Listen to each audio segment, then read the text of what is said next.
Okay, so Biden's out by the weekend. According to Democratic insiders, it's pretty much game over at this point. If not by this weekend, very soon, shortly thereafter. He has an out now. It's COVID, not his languishing mental faculties, rather his physical ineptness to fulfill the tasks of the role. Now, we got some bigger fish to fry on the geopolitical scene that we need to talk about, and I want you to put yourself in your 2022 brain, because any one of the following headlines that I rattle off today should garner millions and millions of eyeballs 2 years ago when we weren't desensitized to all this stuff. But this is a testament to how far we've actually fallen. Okay, so get a load of this. We have the Russians getting ready to deploy more intermediate nuclear weapons to regions of Moscow, Leningrad, and Kaliningrad. They already have them in Kaliningrad since 2016. Those are Iskander-capable missiles, and this is why Germany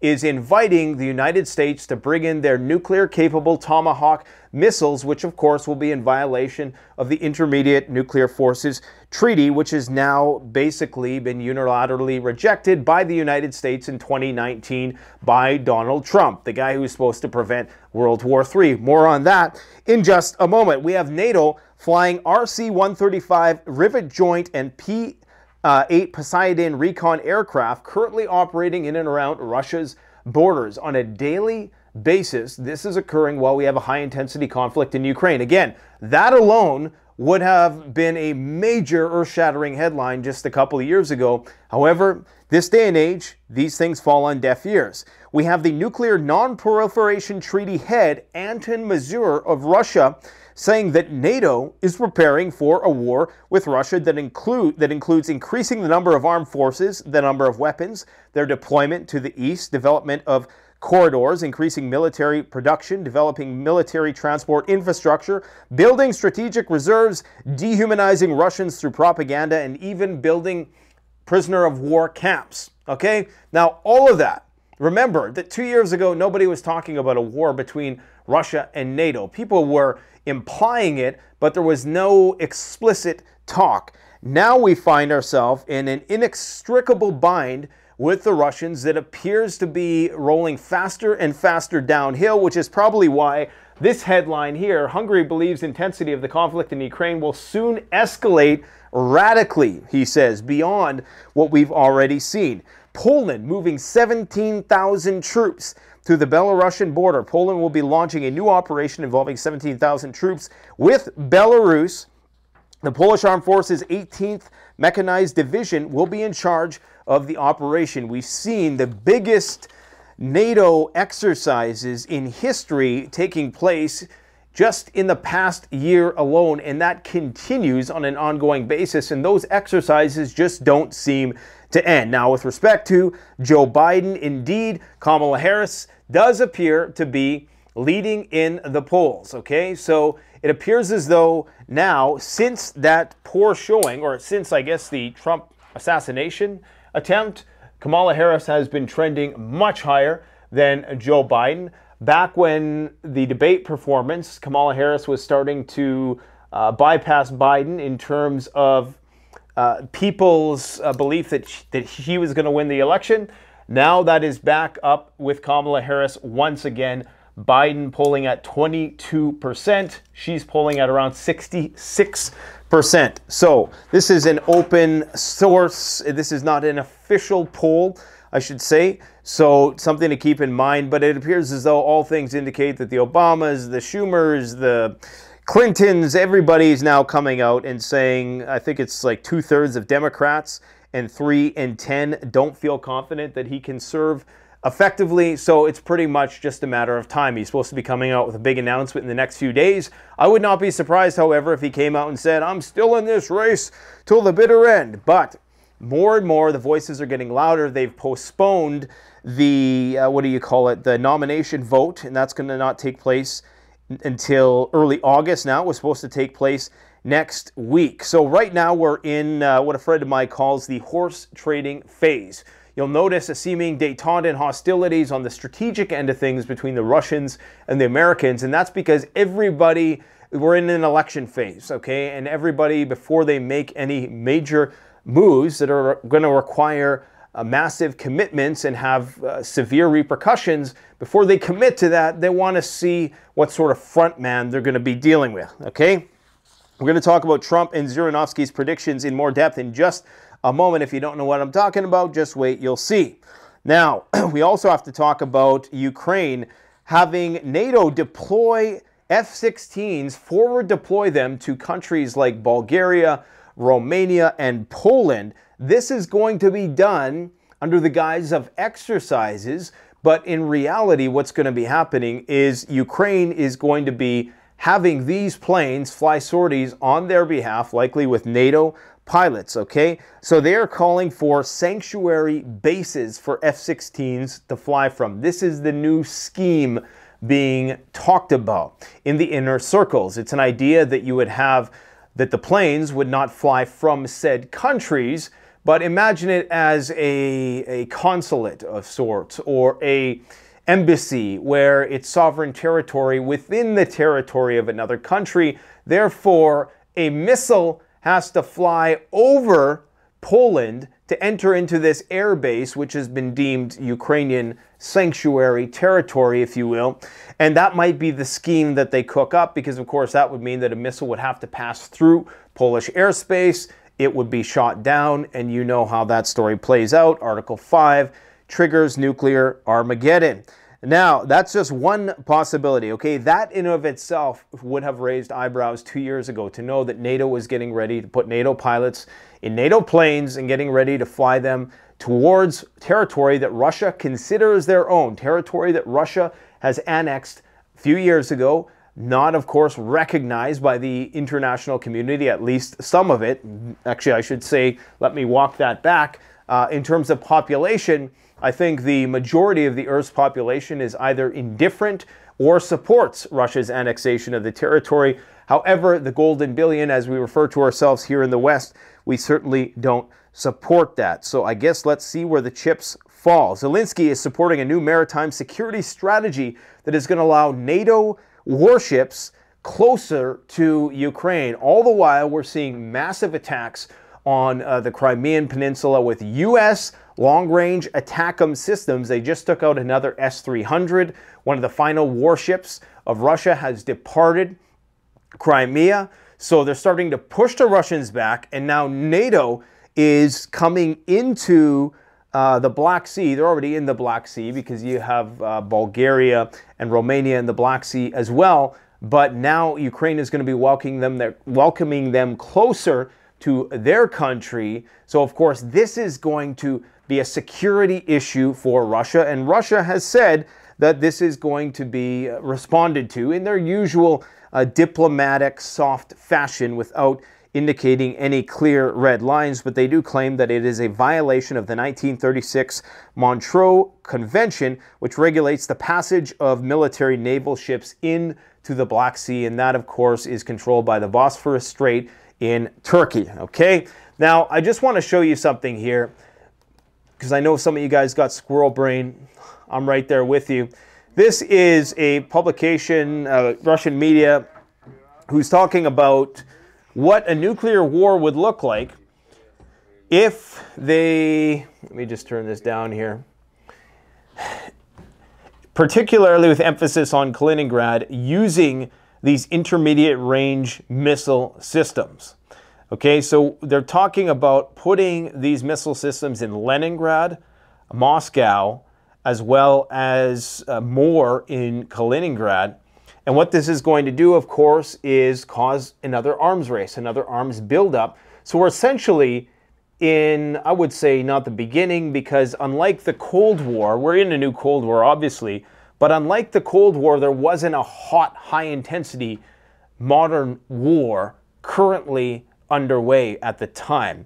And I think you had a better balance of power back then as well. And when you have that balance of power, that can actually prevent the situation from escalating, because both sides have parity in terms of their nuclear capabilities and their conventional capabilities. And as such, that prevents the possibility that people are going to do things in haste, because both sides are aware that the stakes are very high and it's not going to be an easy fight. right now, NATO may be tempted with the Russians, who they at least say openly in public that Russia doesn't have the capabilities to continue to wage a war of this magnitude. They're saying that there's a possibility that they can win this thing without it going nuclear. Of course, all the experts disagree. Now, I'm just getting some messages here. Let me just check those messages because it looks like there's a situation developing in Tel Aviv right now. It looks as though there was an explosion, a car bomb that was detonated, and not really sure who was involved in that yet, if it was a high-profile assassination, if it was a flashbulb event. There's a lot of activity right now on the Lebanese border and a lot of military rhetoric currently underway between those two countries. The United States has said that they don't think that a war with Lebanon is imminent, but that could serve two possible purposes, okay? The two purposes that could serve is, number one, that is going to be for the purpose of basically causing confusion amongst Hezbollah and hopefully trying to reassure them that there is not going to be a military incursion in the north by the Israelis. But it also absolves them of responsibility and disconnects them from something. If something were to happen, then they can say, well, we didn't know. We had no intelligence of this, that this was going to happen.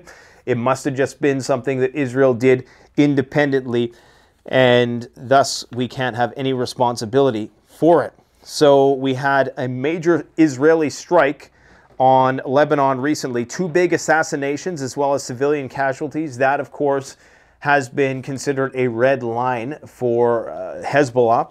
And again, you know, the U.S. is saying, well, we don't see any major sign of escalation, even though we're seeing record levels of rocket fire and cross-border exchanges on a daily basis. You now have Israel conscripting ultra-Orthodox Jewish people who are, for decades, if not generations, were immune from the draft due to their Orthodox theology. However, now, for the first time ever, they're going to be conscripting 3,000 of these guys on Sunday. And the only reason why you would do that is if you had manpower issues. Also, the Knesset passed a resolution that rejects the concept of a two-state solution, basically making it nearly impossible now for there to ever be any sort of resolution on this particular issue. We also, let me thumb through the information here. I'm just jumping around the map today. This guy here, Ben Gvir, decided to make some very provocative statements in front of the Dome of the Rock. And of course, you know, there's long has been this idea, it's a religious idea, that once the Al-Aqsa Mosque was destroyed, that they would rebuild Solomon's Temple, and that would unleash a war that would ravage the Middle East and possibly eventually lead to World War III or act as an accelerant for it. So the fact that he is giving this rant, and this is the guy who is advocating for not only nuking Iran, but also nuking Gaza. The fact that he is giving this rant is for the purpose of trying to provoke a significant enough response that would give the Israelis the license that they need to go to war, and then that would bring the Americans in, because right now they need the Americans in there if they're going to fight this war. Israel cannot fight a war in the Middle East on their own because they know it's going to spill over their borders. So what they have to do is have some sort of big event that is going to say, look, we were attacked, now we need your support. Of course, they know that they're going to have the unwavering support of the Americans, especially around election season. The stakes are going to be high, so there's going to be a lot of sycophants in the next couple months pandering to the Israeli lobby. And I think that's why they're ramping it up right now. They're trying to see, you know, who is going to have their back more, what sort of deal they can get with the Biden administration versus the Trump administration. The IDF chief apparently has presented an invasion plan to U.S. CENTCOM Commander Kurilla, and they are convinced that Iran is developing nuclear weapons, and that Hezbollah is heavily related to what happens in Iran, that Iran is orchestrating a lot of this activity. So what happens in Lebanon will definitely spill over into Iran. Israel's preconditions for Hezbollah basically have made negotiations impossible. They're saying now, according to Gallant, I believe that he's their defense chief, if Hezbollah wants to reach an agreement with us and reach a situation where it withdraws from the borderline to the areas beyond the Litany River as stipulated by the UN resolution. So basically they want Hezbollah to retreat further into their own territory, which is never going to happen, which makes war there inevitable. It's just a matter of time. Remember, many countries have put in level 4 travel advisories and canceled flights to that region until the end of July. I have a sneaking suspicion that that indeed will be postponed. However, we're not seeing the massive spike in oil that we have anticipated, and perhaps that is because people are waiting on this political thing to play out to see exactly where the money is going to get put first, where the attention is going to be. Is it going to be to the globalist peer-to-peer conflict with Russia and China, or is it going to be the jingoists who go all in on the colonial escapades of Israel in that region and continue to imperialize the Middle East? It appears as though that's the point of view that is currently winning. Now, to go back to the Russian front for just a moment here, what did I miss? I'm sure I missed a hell of a lot. Okay, so in terms of what's happening, in terms of the NATO European front, basically oil supply, so you're seeing this massive decoupling happening, okay? So there's a pipeline, if you didn't know, that runs through Ukraine that is still operational, believe it or not. Okay, and I guess it's because, you know, the Ukrainians, they get transit fees, right? So it just shows you how much of a racket war is, that they're still willing to do business with the Russians, even in the thick of this major war, which tells you that, you know, ultimately it's very likely that the situation is going to be resolved as such that Ukraine is going to retain the West and the rest is probably going to go to Russia. But anyway, so essentially what's happening here is that the Hungarians and the Slovakians are now going to be deprived of Russian oil via this pipeline. I think this is an attempt to provoke Orban and Fico and possibly get them out of NATO, definitely get them out of the seat of administrating the European Union. And, you know, this is just going to, of course, in response to Orban's attempts to try to broker some sort of peace deal. Now, this could potentially backfire. This is definitely escalatory. This is not de-escalatory by a long shot. In addition to that decoupling, we have the Baltic states who are going to be separating from the Belarusian and Russian power grids, which is really shooting themselves in the foot. They're also going to be continuing to ban Belarusian vehicles, and as you probably know, many of the border crossings are now heavily regulated, if not outright closed altogether. So that's the situation on that particular front in a nutshell. We also have Ursula von der Leyen, who's been re-elected. She says that she's going to create an EU defensive alliance. Now, the European Union, as far as I know, is more of a political and economic union, and now it is transforming into a military alliance, much like NATO. So it's almost taking the reins of NATO. And the interesting thing proposed about this alliance is that it's going to create a European Defense Union, which aims to give control over the defense industry in European nations from their governments to the European Commission. So national sovereignty of individual countries involved is, of course, going to be called into question and be under the governance of the EU. I have a sneaking suspicion that a lot of people are not going to like that too much, okay? Now, where should we go next? We've covered Europe. We've covered Russia, Ukraine. We've pretty much covered the Biden situation. We've covered the nuclear situation. We've covered the Middle East. Have we talked about Asia? Okay, so what's going on in Asia is that China has called off arms control talks with the US. There is no nuclear treaties. Jesus, I'm just getting all kinds of messages right now. Okay, let's quiet that down just a little bit. Okay, so let me close this application here. All right. So essentially, the Chinese don't have any nuclear treaties with the West. They were, in December of 2023, in preliminary talks to try to devise some sort of, at least initiate the conversation. Because, of course, if the Chinese have no nuclear treaty, then they're not bound to any sort of agreement, as de facto as it may be now with the Russians and the United States, as most of the nuclear treaties have basically been withdrawn from by both sides. China has basically a free rein to develop as many nuclear weapons as they want, and they do so in secret. They disclose only what they want to disclose, and all the US estimates about how many nuclear weapons China has are based on those very limited disclosures. For all we know, they could have 5,000 nuclear weapons. I'm sure you could trace, determine, where they're getting nuclear materials, and you could probably make some fairly accurate estimates. The experts probably could,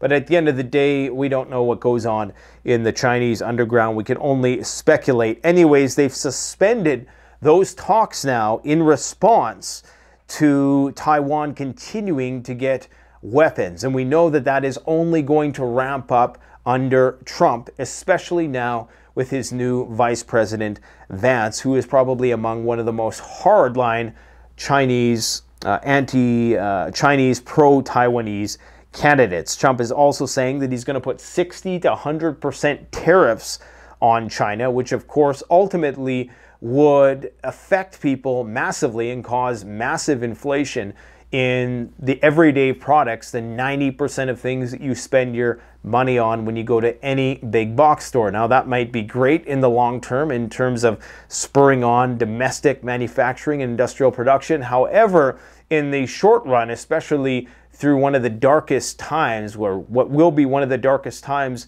in American economic history that's coming due to the incredible amounts of insurmountable debt that we're currently bearing, not only in the United States, but all Western countries, it is going to be incredibly difficult, and most people aren't going to know what to do. In an already hyperinflationary environment on many metrics, we are going to see that inflation skyrocket in price before it gets better. He's also claiming, conversely, that the Taiwanese stole their business. In fact, that the TSMC, the Taiwanese, the biggest chip manufacturing facility in the world that makes the most advanced chips in the world, and remember, that's what this whole war is about. It's the only reason why the US cares about Taiwan at all, is because they have the facilities to make the most sophisticated chips, and these are not facilities that you can just build overnight or in a decade for that matter. It could take several decades to catch up to the Taiwanese unless there was some Manhattan Project-like effort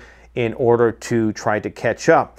But he is now saying that, accusing them of stealing their business, and of course insisting that they need to contribute more to their own military defense, at the same time threatening the Chinese. So it's going to be interesting to see how that situation develops. According to Japan, a Japanese government report has suggested that China could land troops in Taiwan within a week if it decided to commit to an invasion, that it has the manpower and materiel to do so. They're highlighting China's improved capacity for rapid assault. The report indicates that China may use a naval blockade, bombardment, amphibious assault, and cyber attacks in a swift and coordinated strategy, and that they basically take Taipei in a matter of days. Now, we've heard this before. This could actually be setting the stage to falsely implant the idea that the Chinese made the claim that they're going to be able to take Taiwan quickly. I don't think the Chinese have said anything about their plans to militarily take Taiwan, but in the same way that it was framed that the Russians claimed that they were going to take Kiev in 3 days, something that they never said, or at least no official said, certainly not Vladimir Putin. There might have been some political pundits who made an offhanded remark with respect to that. But this was a falsehood which was perpetuated by the Western media. Putin himself never thought that it would only take 3 days to get to Kiev. In fact, it almost would have had NATO not intervened in the way that they did.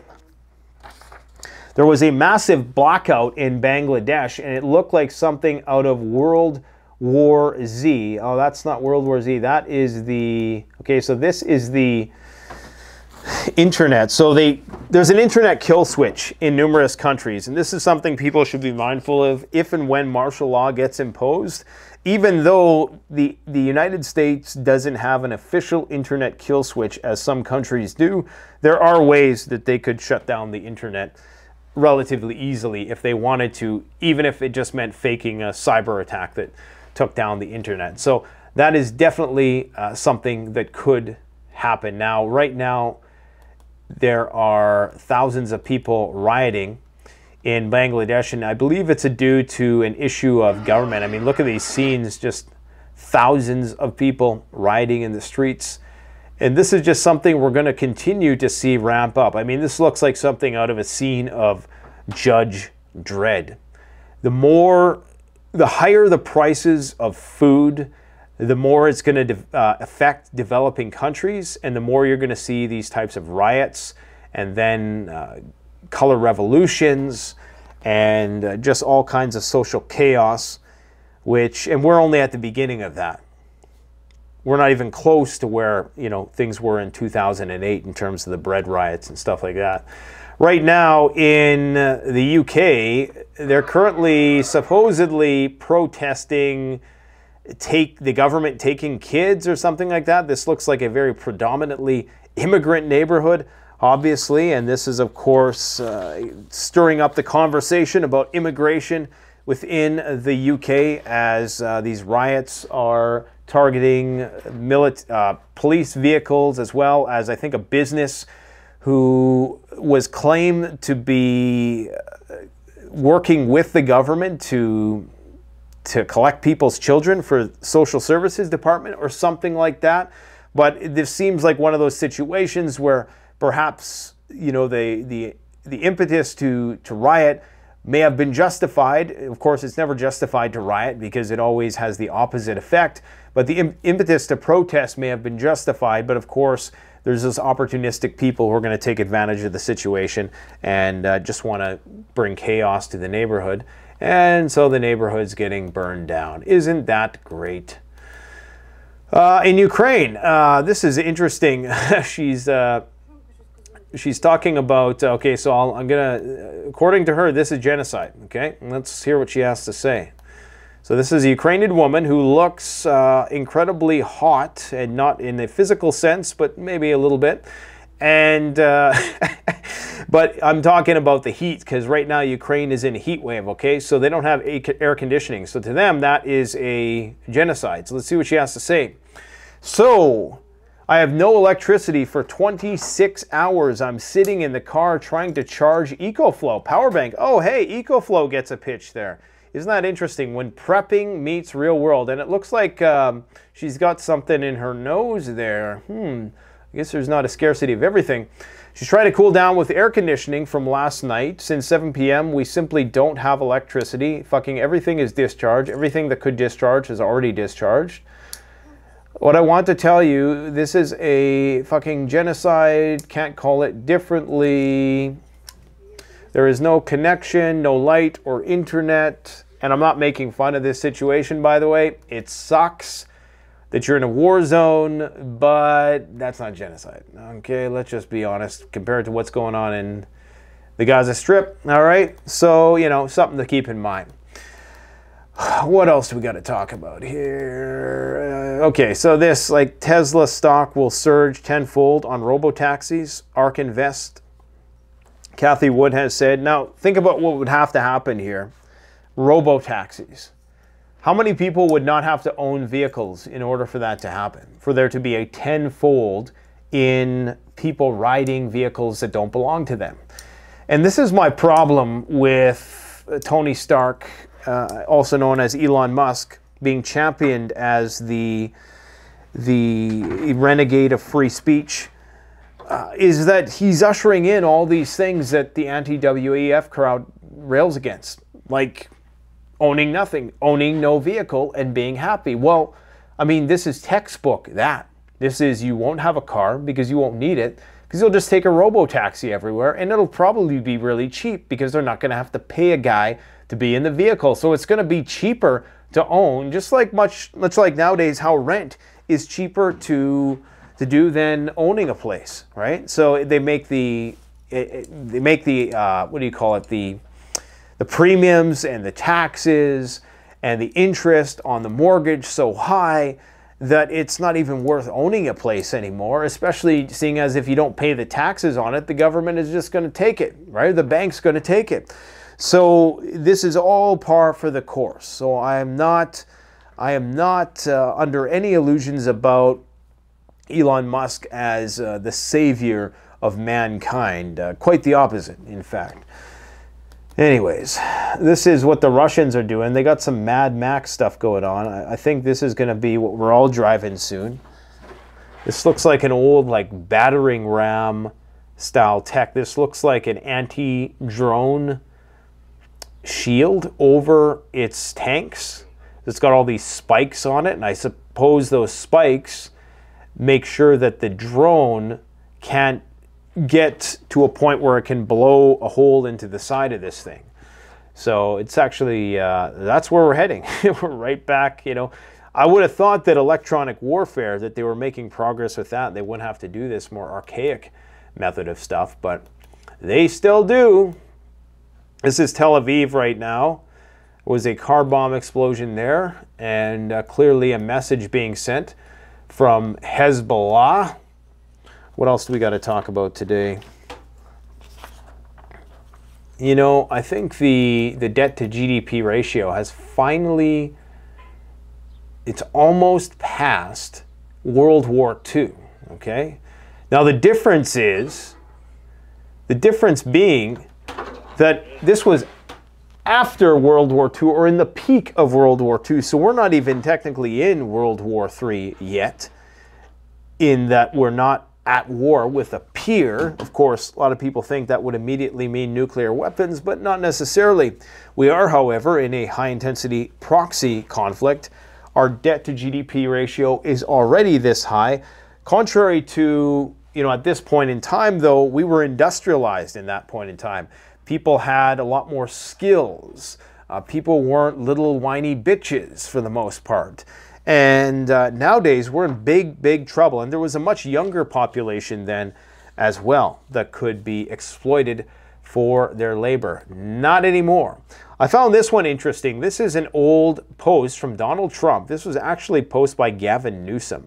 I can't believe I'm retweeting something that Gavin Newsom would say, because I think that guy is kind of a clown like our own Prime Minister. But it's interesting when he says that Donald Trump tweeted out, I'm not sure when Donald Trump tweeted this out, but I'm sure it was not too long ago when he was in office. When Elon Musk came to the White House asking me for help on all of his many subsidized products. See, that's the key there. All of this stuff is subsidized. Whether it's electric cars that don't drive long enough, well, that's debatable now. They're making headway there. Driverless cars that crash, they're also making headway there. And rocket ships to nowhere, I agree with that one, even though we know that all of this is for the military-industrial complex. The whole space-based warfare thing, that's what that's all about. Starlink, everything SpaceX, it's all going to be used for military purposes, as will be the Tesla Vision technology, which will be incorporated into military vehicles in a hot minute once it is perfected, which won't be long now. Without such subsidies, he'd be worthless, and telling me how he was a big Trump fan and a Republican. I could have said, drop to your knees and beg, and he would have done it.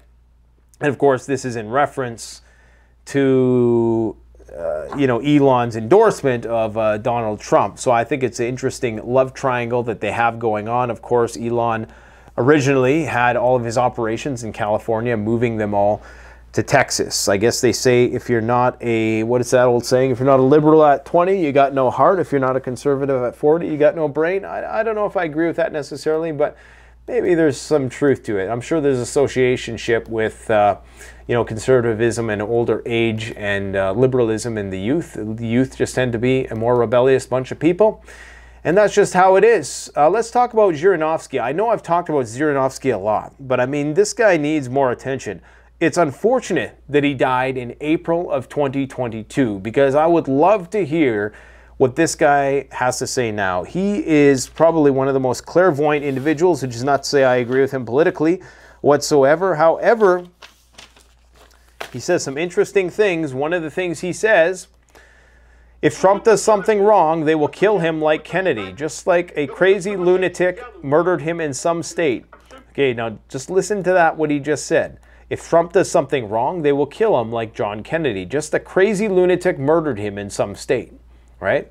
So he basically just said crazy lunatic murdered him in some state, and that's exactly what happened. But the reason why his predictions, and that's not really a hard prediction to make, you can say that's like astrology level of prediction, but what is interesting is that he did predict almost the exact date when the Ukrainian invasion was going to start. Now, he also said the following, which has already been proven true, because he's talking about Ukraine. He says, these were the last elections. The last. You won't have elections in 2024 because there won't be a country named Ukraine. Ding, ding, he was right about that. You're not considering the situation in the Middle East. Such events will unfold there that everyone will forget what Ukraine is. This is about World War III, and Iran is not Vietnam, North Korea, or Kosovo.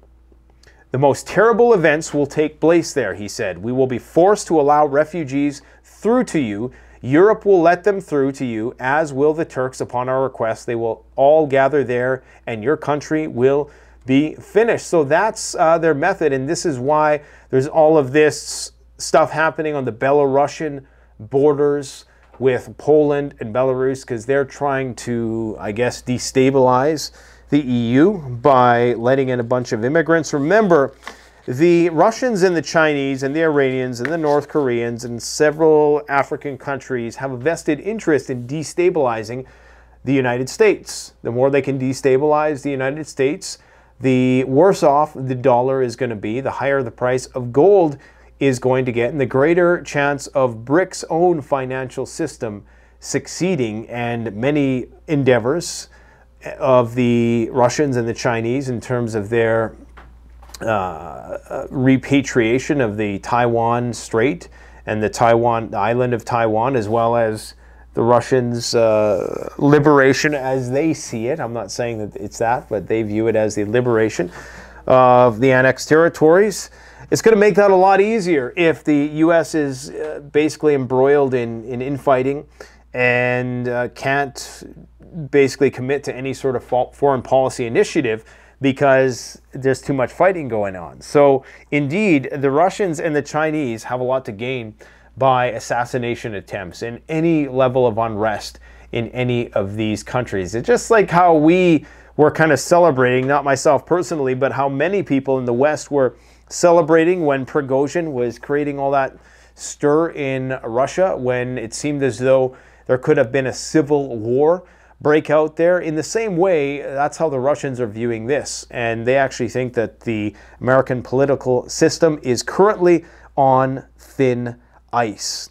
The situation in Kiev is getting quite dire. A woman in Kiev has self-immolated in protest. There's a video that I'm not going to show, but she lit herself on fire.